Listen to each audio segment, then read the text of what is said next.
Isang pagpupugay sa bansang tinubuan sa bansang Pilipinas, mga idol. At isang pagpupugay sa ating mga followers and subscriber ng ating YouTube channel, EPC Vloggers at EPC Vlog Production. Sa ating mga kababayan na patuloy na sumusuporta sa ating YouTube channel. So, kagabi mga idol ay napag-usapan natin yung issue may kinalaman sa proposal o move ng ating former President Rodrigo Roa Duterte ang Mindanao state kung saan nais isolong ng ating former president and kasama dyan ang dating Speaker of the House Pantaleon Alvarez na kasama sa mga taong gustong isulong ang Mindanao state, kumbaga magkakasarinlan ng Mindanao na kahalintulad dyan mga kaibigan, mga idol, ay ang nangyari na kasarinlan na nagkaroon ng katuparan ay ang Timor-Leste. So ngayon mga idol, mainit ang usapin sa ating bansang tinubuan kung saan mainit na napag-uusapan yung sinasabing paghuli sa ating former president may kinalaman sa ipapalabas na warrant of arrest ng ICC o International Criminal Court. Yung usapin na yan mga idol ay una nang nagsilabasan noon pa. Where in fact, mayroong pahayag ang ating presidente na the ICC has not jurisdiction to the Philippines. And we all know that during the time of former President Rodrigo Roa Duterte ay kumalas na tayo dyan sa International Criminal Court or ICC. But at this moment, at the Marcos administration, parang binuhay o binigyan ng karapatan na makapasok dito sa bansang Pilipinas ang ICC delegation. Although the Marcos administration denying that hindi pinayagan ng kanyang administrasyon na pumasok ang sinuman na membro ng ICC para makapag-imbestiga sa tinatawag na war on drugs ng former president and by previous administration. Kasama dyan si General Bato and General Bato na at this time he is an elected senator. So ngayon mga idol, ang usapin ng ICC ay isang mainit na usapin sa bansang Pilipinas kung saan ang problema dito ay parang ginigipit ang ating presidente, former President Rodrigo Roa Duterte, na gipitin ang naturang former president sa pamamagitan ng pakikipag-ugnayan sa International Criminal Court. But ang nakakapagtaka dyan mga idol, bakit mainit na naman una buhay ang ating former senator na si Trillanes. Parang siya yung aktibo ngayon at nagpapalabas ng issue na aarestuhin itong ating former president. But the PNP ay nagpalabas na ng kanilang pahayag na hindi sila kakaroon ng pag-aresto sa ating former president kahit magkaroon ng warrant of arrest ang ICC, mga idol. So dito parang lumalabas na nagkaroon ng sabuatan ang Marcos administration between unang-una kay former Senator Trillanes. Pangalawa, mainit din yung mga pahayag ni former Senator Laila de Lima. And isa pa dyan, mga idol, ang pinagtataka natin kung bakit itong membro ng Makabayan Black ay nagkaroon ng lakas sa loob ng Kongreso sa pangunguna ng ating Speaker Martin Romualdez. So dito, mga kaibigan, mapagtatagpi-tagpi natin na talagang gusto nilang durugin ang Duterte political career. But parang nakikita ko lang, mga idol, na itong issue ng warrant of arrest kay former President Rodrigo Roa Duterte, it is a mind conditioning na tinatawag. Kumbaga, ang mind conditioning na tinatawag,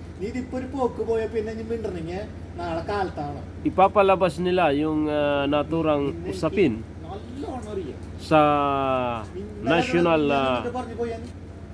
press, television, sa media, at maging sa mga vlogger, mga idol, ay kanilang ipalalabas ang naturang usapin upang magkaroon ng tinatawag na broad mind conditioning ng taong bayan, from the grassroots hanggang sa pinaka mataas na tao na antas ng lipunan.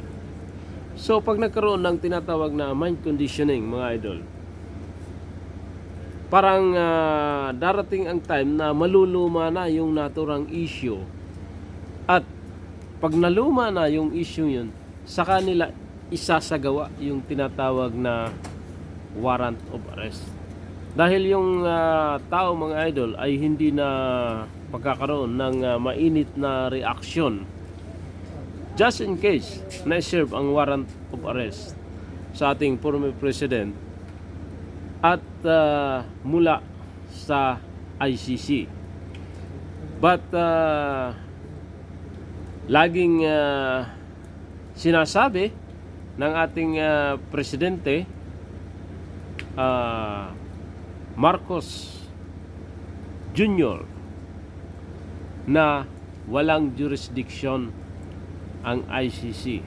But yan ang problema sa ating elected president, na sabi nga ng ating former president, he is a weak leader and ayaw ko sa kanya sapagkat mayroon siyang bagahe. So kung ano man ang ibig niyang ipahiwatig sa tinatawag na bagahe, mga idol, siya lang ang nakakaalam. And sa kanyang nakalipas na pre-rally mga idol, kung saan ay kanyang sinabi na ang Pilipinas ay walang pagunlad kung ang ating leader ay walang maayos na programa sa ating bansang tinubuan at walang makitang matibay na paninindigan. Bakit natin masabing walang matibay na paninindigan mga idol? Dahil isa na dyan. Unang-una, nung mga nakalipas na buwan, mainit yung usapin dito sa tinatawag na People's Initiative. Ang People's Initiative ay napag-iinitan lang itong si Speaker Martin Romualdez. But ngayon mga idol, nagkaroon na ng lakas ng loob na magpahayag itong ating presidente na lumalabas na sinusuportahan niya ang People's Initiative na isinusulong ng Kongreso.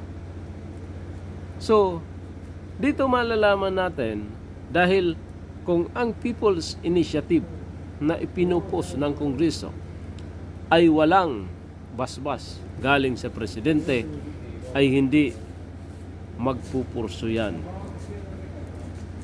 At kung talagang wala siyang kinalaman doon, pag sinabi ng presidente na hindi ko ito priority, yun naman ang kanyang sinabi nung una. Dahil ang unang nagsusulong dyan, ang pagkakaalam natin, ay ang top 1 senator na si Senator Robin Padilla. Nung mainit yung kanyang pagsulong ng charter change na tinatawag dun sa kanilang sinasabi na pag-amend doon sa economic provision. And sinabi ni Marcos na charter change is not my priority in this administration. Sapagkat ang kanyang sinasabi, ang priority niya ay ang agrikultura. Pataasin ang produksyon ng agrikultura mga idol. Pero ngayon, asan yung kanyang mga pangako? Nakikita ng taong bayan at nararamdaman ang epekto ng kawalang katiyakan na programa ng gobyernong ito. Kawalang katiyakan sa pamamalakad ng gobyernong ito na walang iniisip kundi ang personal na interes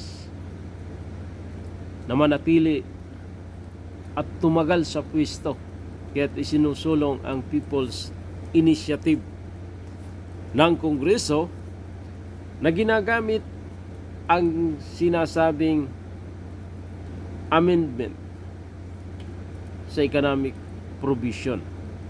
But ang pahayag naman ng mga nakakaalam, mga constitutionalists na tinatawag, na pag nabigyan ng pagkakataon ang People's Initiative, ay hindi lang yan ang gagalawin.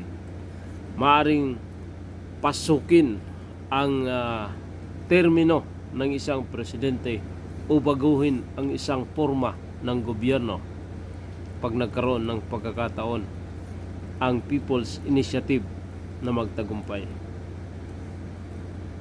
So dito mga idol, laki ng pira ng taong bayan na ginagastos dahil dito sa personal na interes ng ilang politiko, mga kaprices ng ilang politiko para sa kanilang personal na ambisyon upang manatili sa pwesto at hindi ang interes ng taong bayan.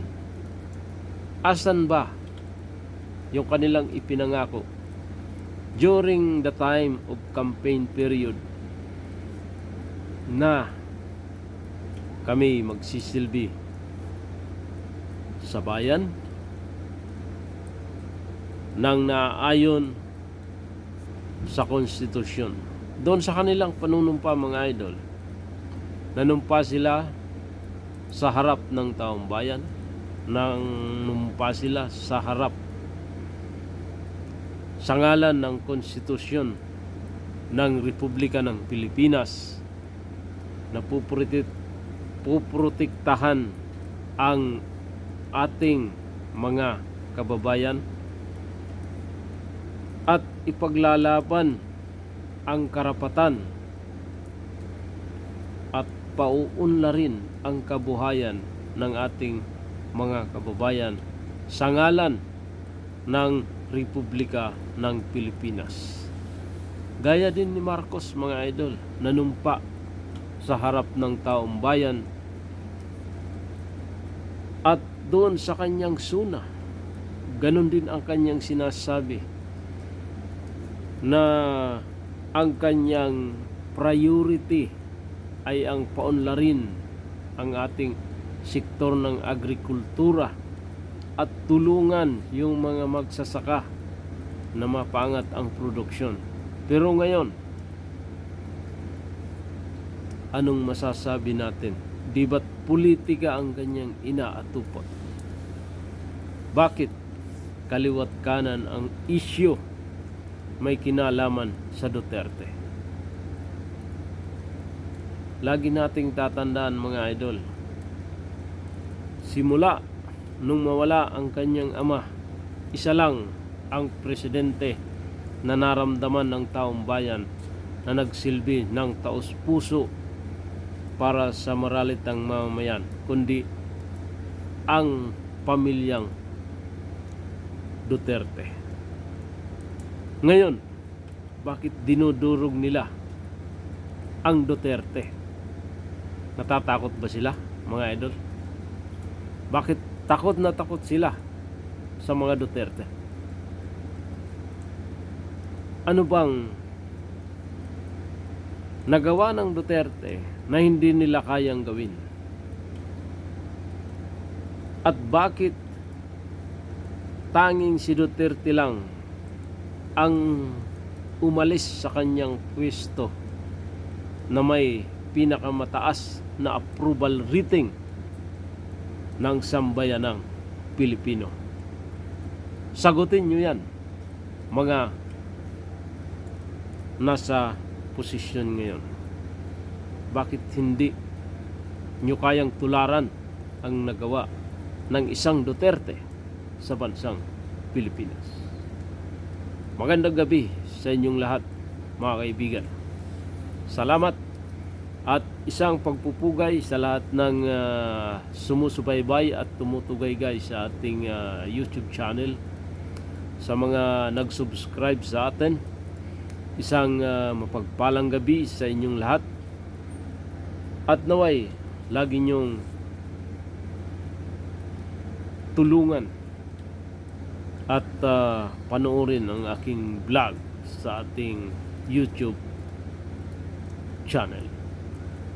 Advance Happy Valentine sa inyong lahat, mga kaibigan, sa mga pumapag-ibig at nagmamahal. Sana'y lagi nating irespeto ang damdamin ng bawat isa na nagmamahal sa atin at minamahal natin. Sumaatin nawa ang pagpapala ng Kung May Kapal. Magandang gabi, Pilipinas.